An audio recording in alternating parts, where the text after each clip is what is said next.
Hi everyone, this is Fahad Mirza and I welcome you to my channel.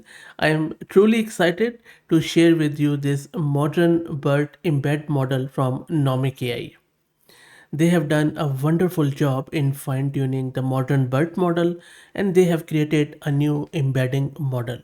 So much so that this new embedding model whose base is created by someone else, but it has beaten Nomics AI's own embedding models, which is really cool. And credit to them, they have even shared all the benchmarks. So in this video, we are going to install it locally and we will see this modern BERT embedding model in action. I'm more than sure you are going to enjoy it a lot, so please stay tuned and please do me a favor and subscribe to the channel, and more importantly share it among your network please, as that is the only marketing I do. Thank you. So before we see the installation, let me try to set the stage and I will try to explain all the terms which are being used in this model, because that makes it more exciting and it also gives us the whole context why there is so much excitement behind this BERT model. So if you're not from the machine learning background, you might not know the history, but that is fine. I will try to explain it as simple words as possible. So just I guess a few days ago, I covered this modern BERT model on the channel, and it was quite a interesting model as we saw in that video. Please check it out if you want to looking to install it locally. But coming back to this modern BERT embedding model, so why exactly it is so much exciting? First up, what is BERT? BERT or BERT stands for bidirectional encoder representation from transformer. Yes, I know, a mouthful. Let me explain what exactly that is in simple words. BERT is a transformer-based model which was developed by Google in 2018, before anyone was really talking about this generative AI. BERT was designed for natural language processing tasks, and it was really effective because it could understand context by looking at words in both directions. So for example, if you, in a very simple example, if I say I love you, so if the word is love, this model is able to look at I before love and you after love, and that is how it has the whole context around the word which we are talking about, and that is why it is called as bidirectional.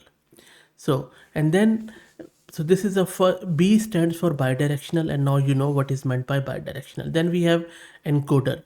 Encoder models take an input sequence of words or letters and transform it into a fixed length embedding. So fixed length embedding means in a numerical representation or in a tensor or in a dense vector. So basically it's a numbers which are understood by the model.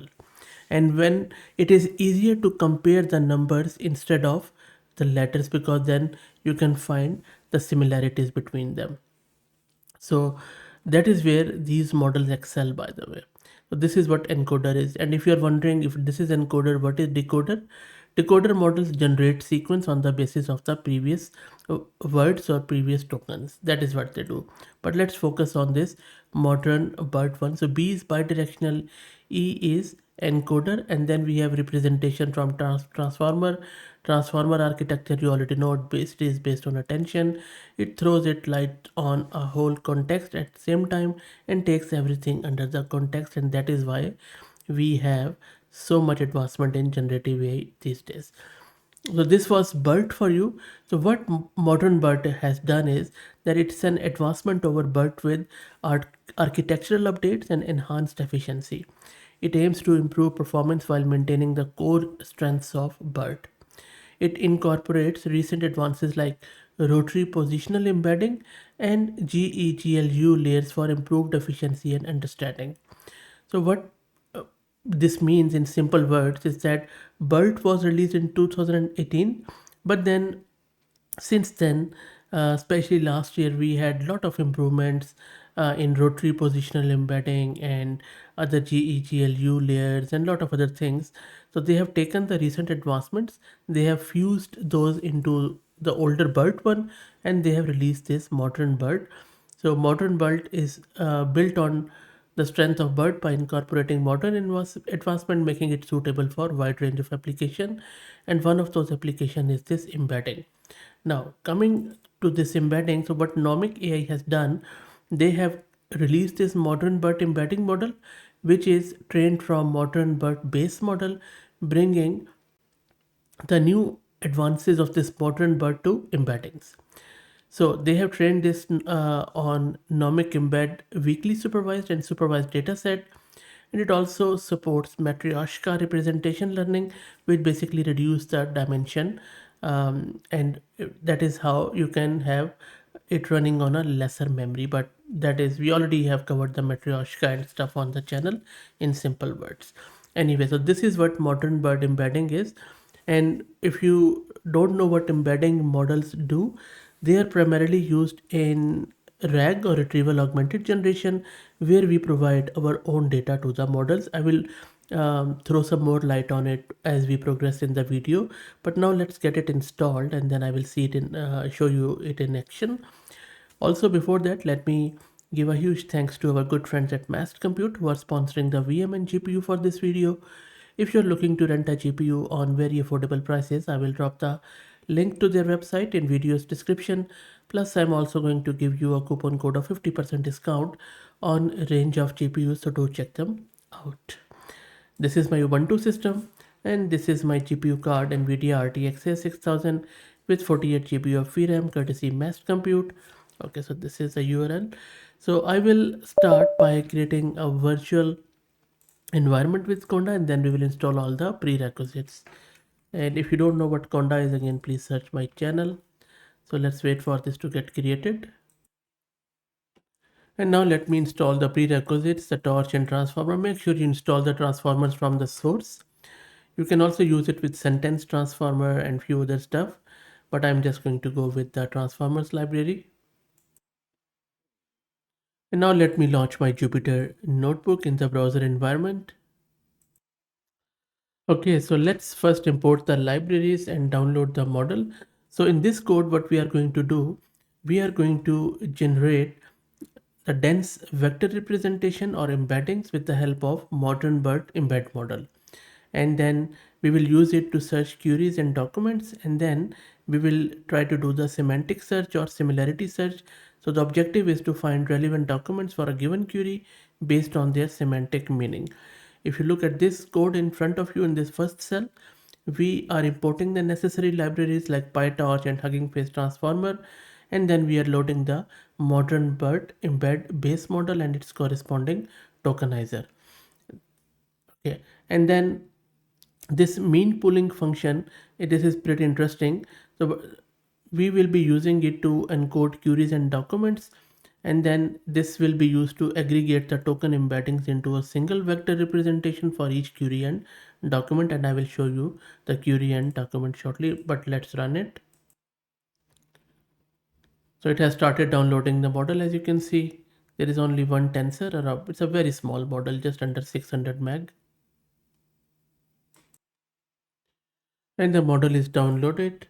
Next up, let's grab the queries and the documents. We want to find the similarity between this query and this document. And if you look at this code, it's a pretty standard code.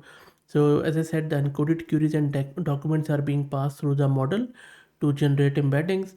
And then the mean pooling function is being called to aggregate the token embeddings into a single vector representation for each query and document. And then we are computing the similarities. The normalized query and document embeddings are used to compute the cosine similarity between the queries and document. And the output will be a tensor containing the cosine similarity between each query and document pair. So this is what is happening here, and tensor is simply a multi-dimensional array of numerical values which is used to represent and manipulate data in these models. So let me run it and we'll see how much it finds the similarity between this search query and this search document, and make sure that you append this with this keyword, because that is how it has been fine-tuned. And while it runs, let me also show you the GPU consumption. It is not even, I think just using around, I would say 300 or 250 meg of GPU, which is nothing really, very, very cool. Okay, so it has produced this response. The first line, it just giving you the sizing here. So for example, if you look here, um, this size represents the shape of the query embedding and the document embedding tensors. So for example, this dot size 2768, this query embedding tensor has two rows, one for each query, and 768 columns, which is the dimensionality of the embeddings. So this is what it means for both queries. So let me go up. So there you go. So we have two queries. So this is query number one. This is a query number two. And then we are looking to see which query one or two is similar to this document. Now, if you go down, this is where it is showing us the values. So you see the above value is more closer to one than the this one down one. So what it means is that the query 1 is more similar to the document than query 2 based on the semantic meaning captured by this ModernBERT embedding model. So that is how this embedding model is working, and this looks really awesome to me. Let's try out one more example. So you see the query is that what is the capital of Australia? This is the first query. Second query is who is the founder of Sydney? And the document talks about Canberra as the capital of Australia, country and continent surrounded by Indian and Pacific oceans. So this Indian is the west coast, Pacific is the east coast, by the way.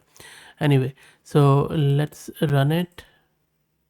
And there you go, it's very quick. The first time it loaded the model, not the second time. And there you go, you see the first query is more similar to the document because the document tells us what is the capital of Australia, but it doesn't really talk about who founded Sydney. So that is why this is not similar. So it also captured the context and semantic, which is amazing. So real good stuff by Nomic AI. Very impressed by the model. I will drop the link to it in video's description. Let me know what do you think.